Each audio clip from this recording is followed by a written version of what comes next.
सावधपय सावधपणा मार्ग निरीक्षण मांडिले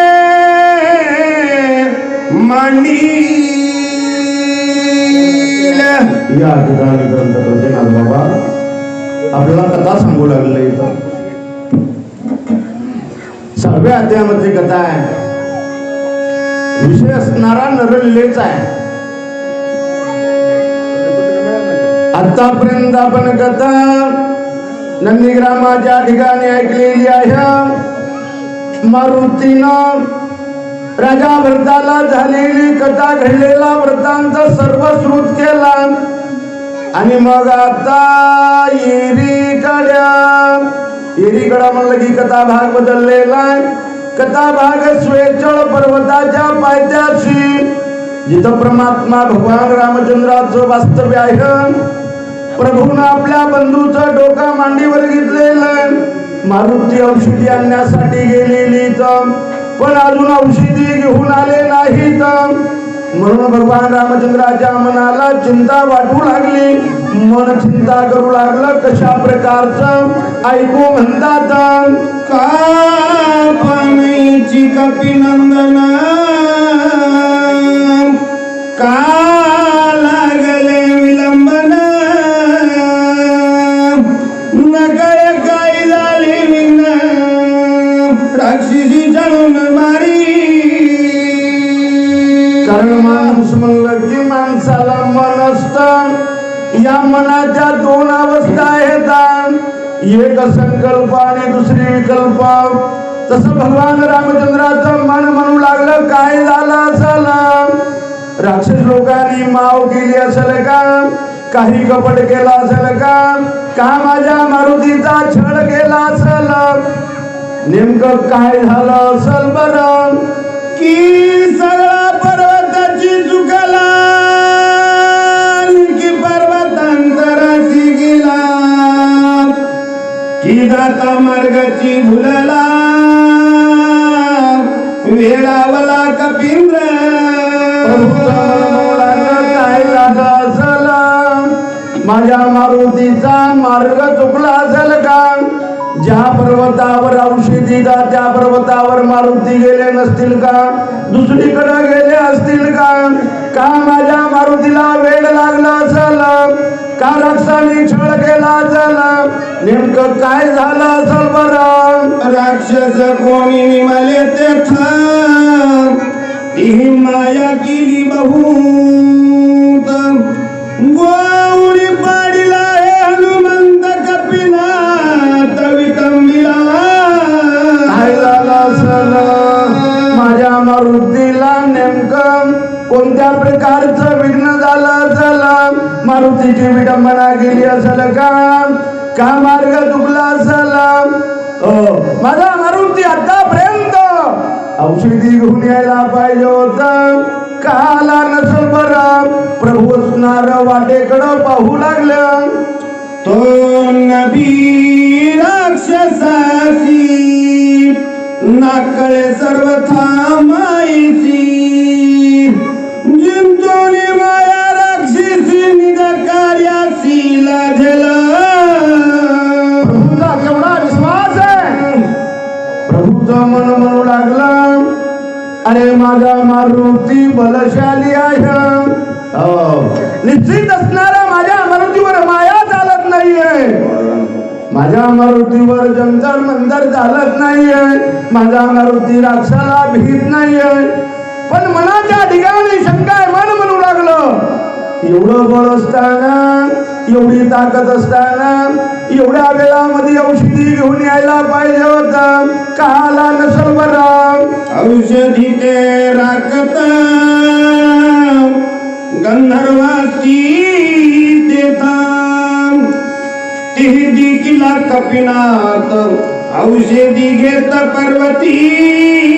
प्रभूचं मन म्हणू लागलं नाही माझ्या मारुती बरोबर ज्या पर्वतावर औषधी त्याच पर्वतावर गेला असेल. गेल्याच्या नंतर आपलं कार्य करत असेल. औषधी घेत असेल.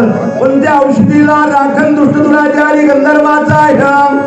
आणि या गंधर्वानीच काहीतरी असणार गडबड गेला असल माव केली असल आणि औषधी घेऊ दिल्या नसतील म्हणून उशीर झाला असेल का आला नसल बरं ही गळी मांडली त्याचे घेऊन दिती औषधी ते बळे मिसळून जाते एक पीते गोवी आता मात्र प्रभूच्या मनाला खात्री वाटू लागली असं झालं असेल माझा मारुती बरोबर त्याच पर्वतावर गेले असतील आपलं कार्य करत असतील औषधी घेत असतील आणि औषधी घेत असताना या दुष्टदुराचारी गंधर्वाची नजर माझ्या मारुतीवर पडली असेल मारुती औषधी घेत असतील हे दुष्ट घेऊ देत नसतील आणि मग दोघांमध्ये भांडण निर्माण झालं असेल आणि त्या भांडणामध्ये जेवढा वेळ गेला असेल का म्हणून यायला उशीर झाला असेल का प्रभूने एकदा लक्ष्मणाच्या तोंडाकडे बघावं आणि एकदा वाटेकडे बघून म्हणावं यायला पाहिजे होतं का आला नसल बरं हेही न घडे कपिसी शन्या मारी गंधर्वासी जगती तळी हनुमंतासी रमेदासी न भिडवे पुन्हा असं होणार नाहीये असं घडणार नाहीये कारण माझ्या मारुतीला या त्रिजगताच्या ठिकाणी भिडू नाहीये अरे माझ्या मारुती सारखा बळवान दुसरा नाहीये पण मन म्हणू लागलं एवढं बळ असताना मारुतीनं एवढ्या वेळामध्ये माझ्यापर्यंत औषधी घेऊन यायला पाहिजे होतं नेमकं काय संकट आलं असल का आला नसल बरं 14 सहस्र वंकर 80 सहस्र किंकर मारिला क्या कुमार आदट वीर हनुमंत प्रभू भगवाने बोलू लागले अरे एकटा एक माझा मारुती लंकेला गेला एकट्यानं जाऊन 14,000 बनकर मारले 80,000 किंकर मारले प्रधान पुत्र मारले जम्मू माळी मारला अरे एकट्या माझ्या मारुतीनं अख्या सारख्याला धुळीला मिसळलं आणि सीता शुद्धी करून माझा मारुती वेळेच्यात माझ्या प्रेत रोग घेऊन आला तोच मारुती आज कोणत्या संकटामध्ये पडला असेल बरं यायला पाहिजे होतं का आला नसल आम्ही द्राक्षासाच्या पंक्ती शने मारिल्या मारुती देते गंधर्व बापुडे किती शने कपिपती निवटी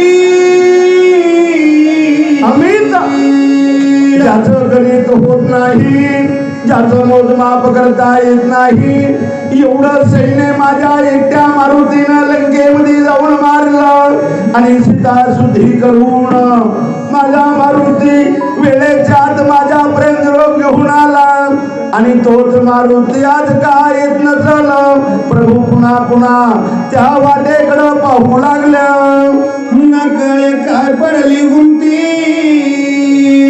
रोटून गेली मध्यराती हनुमानची शीघ्र गती रघुपती सचिन प्रभूची अवस्था सचिन झाली तुका विरुद्ध अवस्था झाली कारण का रात्रीचे 3 प्रहर संपले आणि आता रात्रीचा 1 प्रहर शिल्लक राहिलेला आहे भगवान रामचंद्राच्या मनाला वाटू लागला आता मारुती वेळेवर औषधी आणत नाहीये आणि मारुतीने जर वेळेवर औषधी नाही आणली तर माझा बंधू लक्ष्मण वाचत नाहीये आणि म्हणून प्रभूची दुःखाभिभूत अवस्था आणि अशा अवस्थेमध्ये प्रभू दुःख करू लागले पाने वेचल्या लक्ष्मण औषधी ते काय कारण पूर्ण झाले लक्ष्मण की विवाह चला अरे मारुतीने जर वेळेवर औषधी नाही आणली आणि माझा बंधू लक्ष्मण प्राण झाला आता लक्ष्मण जर मृत्यूमुखी पडला आणि मेल्याच्या नंतर मग मारुतीनं कितीही औषधी आणल्या, त्या औषधीला मी काय करावं रे बाबा? त्या औषधीचं पुन्हा काय काम आहे? आहा लक्ष्मण काय केले बांधवा रणी दाते सांडिले शक्ती भेदशन केले म्हणा मज मुकलीले संग्राम बांधवा लक्ष्मणा असं का केलं रे बाबा? असं का केला? अरे बाबाच्या आज्ञेचं पालन करण्यासाठी मी वनवासामध्ये आलो रे. बंधू तुला वनवास नसताना दादा मला तुमच्या सेवेसाठी वनामध्ये येऊ द्या. किती हट्ट केलास आणि हट्ट करून माझ्याबरोबर वनामध्ये आलास आणि आज शक्तीचं निमित्त करून या रणभूमीच्या ठिकाणी मला एकट्याला सोडलास रे, एकट्याला टाकलास. लक्ष्मणा असं का केलं रे बाबा? करून अद्भुत पुरुषार्थ लक्ष्मणा वाचविला शरणांगत लक्ष्मणा शक्ती केली प्रतिह लक्ष्मणा शरणांगत तू झाली बांधवा लक्ष्मणा अरे माझ्यासाठी किती अद्भुत पुरुषार्थ केलास. अरे जिथं एक शरणांगताच्या जीवाचं रक्षण करणं कठीण, तिथं स्वतःच्या जीवाची पर्वा न करता दोन शरणांगताचा सांभाळ केलास, पण मला मात्र एकट्याला टाकलास. लक्ष्मणा असं का केलं रे बाबा? विभीषण घातला पाठीसी लक्ष्मणा शक्ती धरली पोटीसी सौमित्रे ख्याती केली ऐसी लक्ष्मणा शरणांगताची शरण्य बांधवा अरे शरणांगताचा शरण्य झालास रे. एकाच वेळेला दोन शरणांगत आले. बंधू लक्ष्मणा दोघांच्या मध्ये उभा राहिलास. एका शरणांगताला पाठीशी घातलास आणि दुसऱ्याला पोटाशी धरलास. केवढा पराक्रम केलास बाबा. येराच्या गाता वहिली लक्ष्मणा येरे परवरतली लक्ष्मणा येराच्या भयव्याली लक्ष्मणा दोन्ही आली तुझं शरण बांधवा लक्ष्मणा अरे हे दोन शरणांगत स्वतःच्या मरणाचा विचार करू लागले रे. स्वतःच्या जीवाचा विचार करू लागले. एकमेकाला बिहू लागले. शक्तीला वाटत होता माग जावं, हा दुष्ट दुराचारी रावण आपली विडंबना करी. विभीषणला वाटत होतं शक्ती आली तर माझा घात झाल्याशिवाय राहत नाही. दोघं जण जीवाच्या काकुळतीनं तुझ्याकडे शरण आले. दोघांच्या मध्ये उभा राहिलास आणि एकाला पाठीशी धरलास लक्ष्मणा आणि एकाला पोटाशी धरलास रे. केवढं कार्य केलास बाबा. विभीषण पहिले शरणार्थी लक्ष्मणा पाठीशी घातला निश्चिती लक्ष्मणा सर्वेची शरणाली शक्ती लक्ष्मणा ते ठेवली त्वरित हृदयासी. बांधवा लक्ष्मणा पहिला शरणांगत आलेला विभीषण भिवू लागला, थरथर कापू लागला. मी मरतो असं वाटू लागलं. भिणाऱ्या शरणांगताला सांगितलं विभीषणा भिवू नको रे, माझ्या पाठीशी उभा राहा. समोरून शक्ती म्हणू लागली बाबा मी तुमची मुलगी हो, मला त्या दुष्ट रावणाकडे वापस पाठवू नका, माझा सांभाळ करा.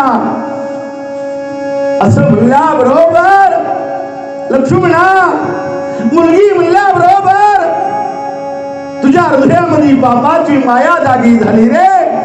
आणि त्या बाबाच्या मायेनं एवढ्या नाजूक काळजामध्ये केवढ्या कठीण शक्तीला थारा दिला.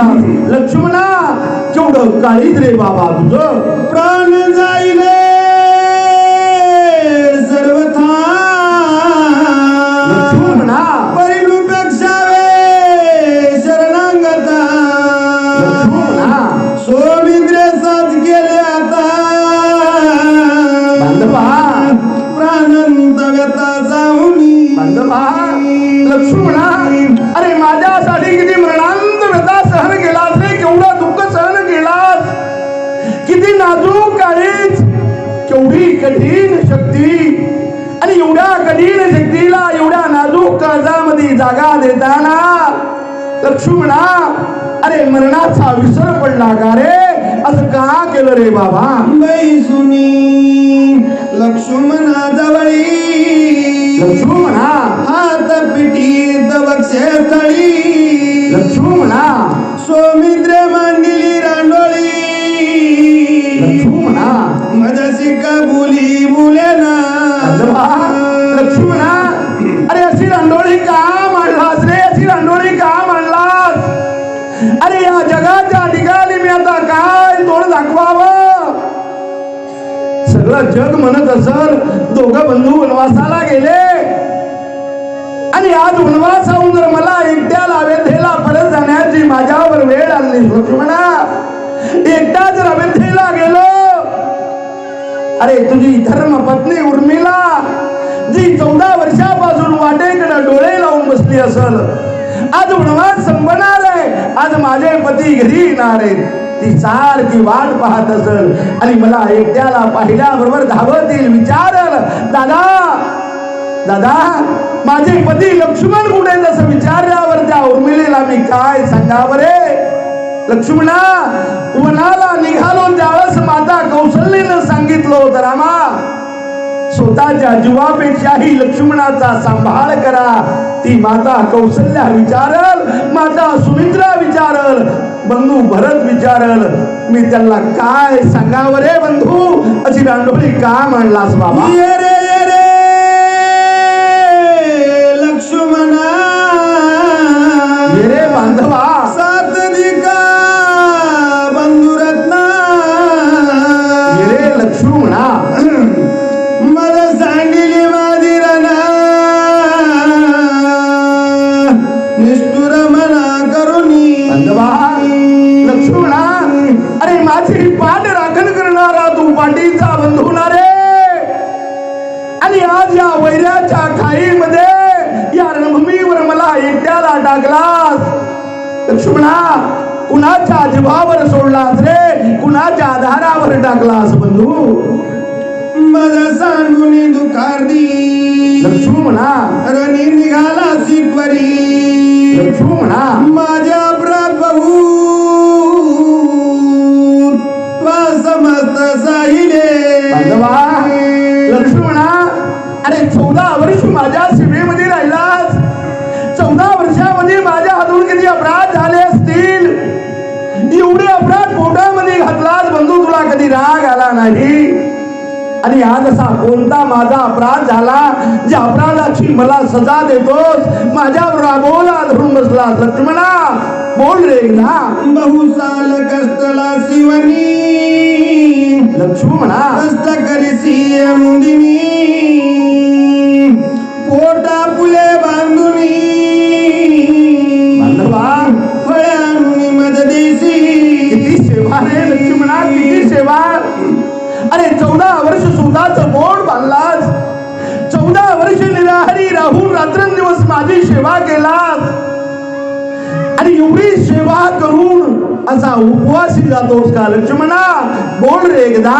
चरण क्षान करीशी नित्य, चरण तुरीशी अहोरात्र, लक्ष्मणा निद्रा न लाग्यानु मात्र, साव चित्त राम भजनी. किती सेवा लक्ष्मणा, किती सेवा. अरे स्वतःच्या पोटाचा विचार केला नाही, रात्रंदिवस माझी सेवा केलास. अरे थोडंस चालून आलं की म्हणावं दादा, चालून चालून तुमचे पाय दुखत असतील, दादा तुम्हाला पाणी आणून देऊ का, दादा तुम्हाला फुलं आणून देऊ का, दादा फळं आणून देऊ का? अरे दादा दादा दादा म्हणून दिवसभर माझ्या भोवती फिरावंच, रात्र झाली की मी आणि सीतेनं पर्णकुडीला विश्रांती घ्यावी लक्ष्मणा, पण तू मात्र रात्रभर आमच्या पर्णकुडीच्या दारावर पहारा द्यावास, आणि एवढी सेवा करून असा रुसून जातोस का लक्ष्मणा? बोल रे एकदा. तुझे कष्ट विता मज होत दुखावस्था,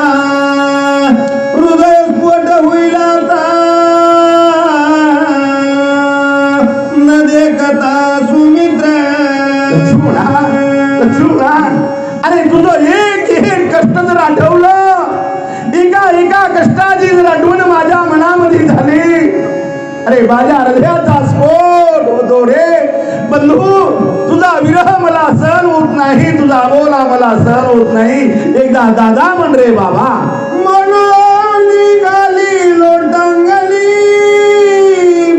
सवेची सावध झाला मनी लक्ष्मणा. काय म्हणून कंदना लागुनी उठिले असं बोलत परमात्मा भगवान रामचंद्रानं जमिनीवर अंग टाकलं ज्याच्याकडे कर्तुम अन्यथा कर्तुम अशा प्रकारचं सामर्थ्य आहे ज्याला सत्ताधीश परमात्मा म्हणतात ज्याच्या सत्तेशिवाय या जगामधलं पान हलत नाही एवढी ज्याची सत्ता ते प्रभू स्वस्वरूपावर आलेली नर लीलेमधून नारायण लीलेवर आरूढ झाले हातामध्ये धनुष्यबाण घेतला आणि प्रभू बोलू लागले पुंडलिक वरद हरिविठ्ठल ज्ञानदेव तुकाराम भगवान की जय मौली ज्ञानेश्वर महाराज की जय. यानंतर मोठे वीर होते